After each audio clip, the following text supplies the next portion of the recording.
ចាថ្ងៃនេះមកធ្វើជាឆាបញ៉ាំមានបងប្អូនណាដែលធ្វើជាឆាបញ៉ាំអត់ចានេះខ្ញុំកំពុងតែធ្វើជាឆាប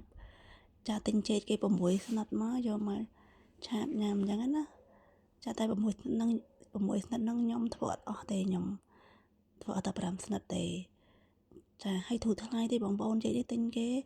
មកស្និតតែ1000ទេដោយសារចេកនេះវាស្ទើរចាស់អញ្ចឹងណាចាហើយមុននឹងយកមកឆាបគឺយើងយកវាបកសម្បកឲ្យស្អាតហើយយើងយកវាមកត្រាំទឹកជាមួយនឹងទឹកអំបិលក៏បានហើយទឹកកាបូក៏បានដែរចាហើយបន្ទាប់មកយើងត្រាំវាបន្តិចហើយយើងយកវាមកចិតជាជំរាកតប៉ែអញ្ចឹងណាដើម្បីយើងយកទៅបំពងមួយនឹងខ្លាញ់ហ៎ចានេះខ្ញុំក៏បន្តបកហើយខ្ញុំចិតជាជ្រាកតប៉ែហើយខ្ញុំចាប់ផ្ដើមយកមកបំពងមួយខ្លាញ់ហើយចាយើងដាក់ខ្លាញ់វារៀងឲ្យឡើងក្តៅខ្លាំងមកហើយដាក់ចេកចូលទៅចាហើយទុកវាឲ្យ